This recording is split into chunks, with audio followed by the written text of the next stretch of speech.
So that always helps. And with that business plan, you should have a budget or a forecast. Because if you don't have that, again, why are you hiring? So you should know where you're going.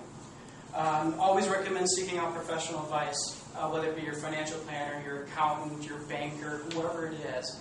Get advice. A lot of people give that stuff for free. You take advantage of it. Use it. And then another key piece is to monitor your results. A lot of people, I'll create a budget. I got a budget. Yeah, it's great. And I got a business plan. But you're not monitoring your actual results versus your budget. So do you really know if you're doing better or do you not? So those are things that you should keep in mind and help you create a successful plan going forward with your new employees. So that's what I've got here. I've got some business cards I'll put on the back there if you need contact information or anything. Thank you guys very much. Look forward to seeing you at future meetings. Any questions? That 8 to 15% up on the first slide, was that including the FICA? That's including FICA and Medicare is 7.65. Yep. Okay, so the unemployment could be anywhere from 1 or 0.5% to... Correct. The 0.5% is somebody who's established, doesn't have any results against them. That's the lowest rate Minnesota has. I believe new employers, it's about 2.5% for that first year if you're in a low risk. If you're in a high risk, I believe it's 8% or something like that. So that's where that 15% really becomes, really comes in there. And it can change from year to year. Yes, it does. What are the most common mistakes people make in the accounting side when they're trying to deal with hiring the new employee? Yeah. The most common mistake is they don't know why they're hiring the employee. They're just hiring an employee. Oh, I need a secretary. Well, why do you need that secretary? How is that going to make you more efficient? How is that going to help your company? And that's what we run into a lot. They just think they need to have a secretary so they can go out and they can be more productive. But is that secretary really helping you, or is that other person really helping you? So it's anything to do with measuring. I'm looking like rules of thumb that if you're profitable at this level, you can think about hiring a salesperson, but you shouldn't hire that salesperson unless you know that you can do this. It varies by industry, kind of a rule of thumb. In the mortgage industry, when I was in there, we looked at $100,000. So if you look at your number of employees, you look at your sales, every person should make you $100,000. Gross, not net, of course. In other industries, it could vary between $50,000 or $60,000 an employee up to $200,000 an employee. It just depends on. It really depends on the industry. Manufacturing is typically lower because you need more labor. It's more labor intensive versus service industries can be a little bit higher. Yes. Do you come across with your clients misclassification of employees, from 1099 employees to? That's a major sticking point. Big penalty. Yeah, it's a major sticking point with the IRS. It's the classifying between contract and employee. They may get in. I don't know if HR is going to get into yes, that later. She'll be getting so I'll kind of save that for her. But yes, that is a major sticking point. Yeah. For budgeting, I've heard that you should budget somewhere in the ballpark of 30% overhead or even 50%. If they're 30, should we be planning on somewhere in the ballpark of 45 to cover their expense? Yeah, depending on, again, what industry you're in, but 30%, 25%, those are pretty good numbers for admin overhead, okay? I'm a smaller business. I've got 3 employees. So we look at that, we're at, 25 to 30%. Some places I've seen as high as 50. One of the manufacturing companies I worked at, they were at 40%. So it really, and he liked it higher because he could go out and do more things. He could go off and do whatever he wanted. But that's why he had it a little bit higher. And that's a percentage just attributed to the cost of the employee. That's not your fixtures, furniture, equipment, office, all that. That's correct. That's just to the cost of the employee. Benefits, generally benefits, the employee's salaries, and then the required fees to IRS in the state. So just to clarify, 1.25 the salary includes benefits, FICA, FUTA, unemployment, all that. Correct. That's correct. And typically, if you're paying, medical, dental insurance, those type of things, for 1.25 is usually pretty good. Great. Anything else? Okay, thank you very much. Thank you guys very much. Kind of a rookie here with New Business Minnesota. So exciting to be out here for the first time, and hopefully you guys have been out here more than once and have seen some of these workshops, but excited to do this.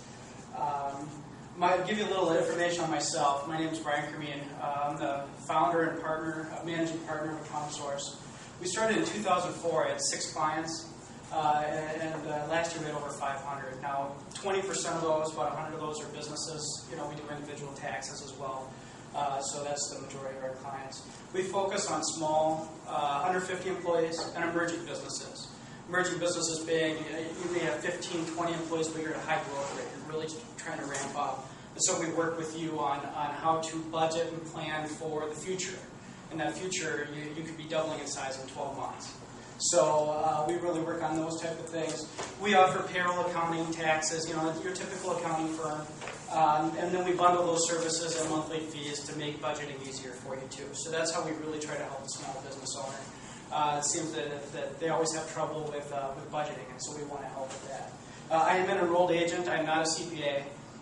Enrolled agents, what that allows us to do is we can practice before the IRS. So you get an IRS letter in the mail, you love those, I'm sure. We come and we can help you with the audit of that IRS audit. So we just can't do any financial audits like CPA firms can. My experience personally includes, I worked at the state of Minnesota in their finance department. Kind of see the bureaucracy that goes on there. Couldn't really take it. I had to kind of go. And private industry. I've been in a number of corporate, including services, contracting, and manufacturing. So I've been in those areas. What I really wanted to talk about today was the importance of planning for that new hire, or even if you have employees, planning for the future of more employees. And so I wanted to give you an overview of all of that. And there's really 2 kind of planning steps that I work with companies on. The first one is planning for all the requirements. The IRS comes to you, the state of Minnesota comes to you, they all want money. So we want to help you plan a budget for that. That's one of the big things we don't see employers do. They come out and they say, you know what, I hired an employee for $30,000. I put in my budget $30,000, but I didn't budget for all the other costs. And so we help you plan for that. You've got, your standard stuff, your Social Security, your Medicare. Employers have to pay unemployment for their employees. And that's 8% right off the top. So, you're looking at a $30,000 employee, you've got to add 8% to that just to cover your requirements. And it could go as high as 15% or more. And that change depends on, where your unemployment rate comes in. The state of Minnesota assigns you that unemployment rate. You can't negotiate it. It just is what it is. The other thing we see a lot of people do is deposits. They don't understand that when they withhold employee taxes, they have to make deposits. So you have to follow a schedule. The IRS gives it to you. You'll hear probably more about this later with the payroll segment. A lot of times you have to e-file everything now. You have to pay your deposits online. You can't send checks anymore. The IRS doesn't want your check. So if you have over certain dollar amounts, you have to do an e-file. And what we really want to do is try to avoid those penalties. The IRS takes that very seriously. Everybody's short money. They're trying to collect as much money as they can. If they can get it through penalties and fines, that's what they're going to do. And then obviously the tax filings. There's quarterly and annual tax filings that you have to do. Just make you aware of that. My example on the problems with running in the IRS and the state of Minnesota and those filing requirements, I had a clothing manufacturer come to me back in January. And she started her business in 2010. She was a single employer. She just hired 5 or 6 employees. She thought that was the right thing to do. She goes, I'm a business. I should have employees. I should be manufacturing. She made clothing for dance teams and ice skating, that type of thing. But it made her feel like a business if she had employees and people that were working. She didn't know anything about filing or deposits or anything. She goes, no, I pay them $10 an hour, and they make my clothes for me. So when it came to the end of the year, and I was looking over end of the year stuff, I said to her, you have employees here. I said, did you make all your deposits? Did you do all your filings? She goes, what are you talking about? I just have to do a tax return.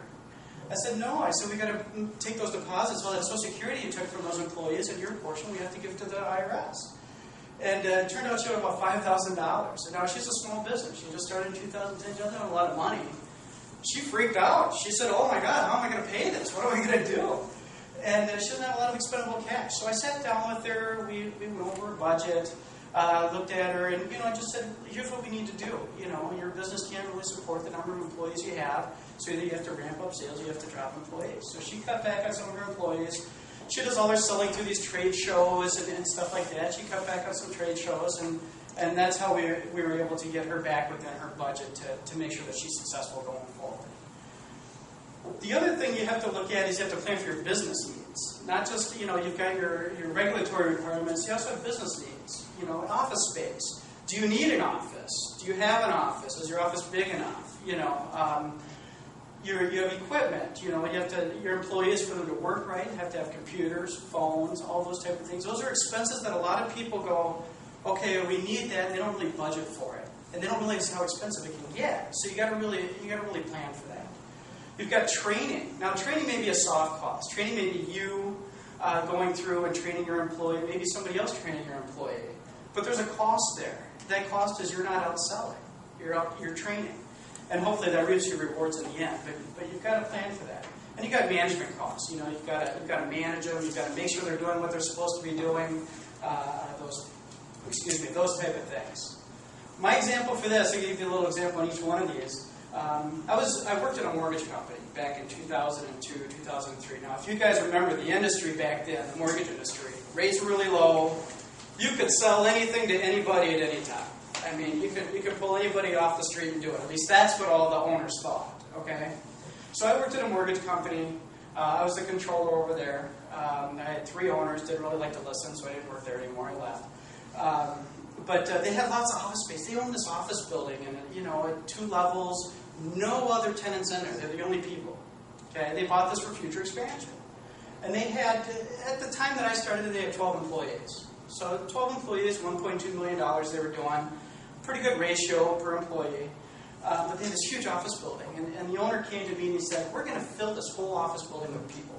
Because anybody can sell a mortgage nowadays. Rates are at 3.5%. We could do this all day. You could buy a loan that's a negative annual. You don't even have to pay your interest on your loan anymore. You can pay less than the interest."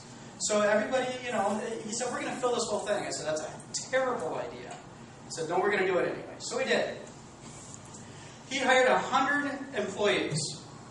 Now this is a little extreme, I understand, but he hired 100 employees to do this.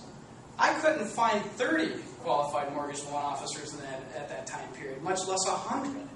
So he hires all these employees. He says, "Don't worry, they don't cost anything. They're commission, straight commission. We only make money when we make money." I said, "No, that's not true." He said, "But that's the way it is." So what does he do? He goes out and he buys furniture, he gets phones, he gets all the, you have to, we had like a cloud-based service, so you have to pay for that. All of a sudden, he's paying $10,000 a month just for furniture, leasing furniture. And the owners are now managing all these employees. These 3 owners they were doing the majority of the loans. They're now training these employees. They're managing them, trying to figure out why they're not showing up for work, why they're not selling loans, and they're not selling themselves. So now the revenue is going down. Well, guess what happened a year later? They're out of business. They didn't know what to do. They said, "Why did this happen?" And I looked at them and I said, "Look, you hire 75 people, and now you're taking away from your money, you're hiring 10 people."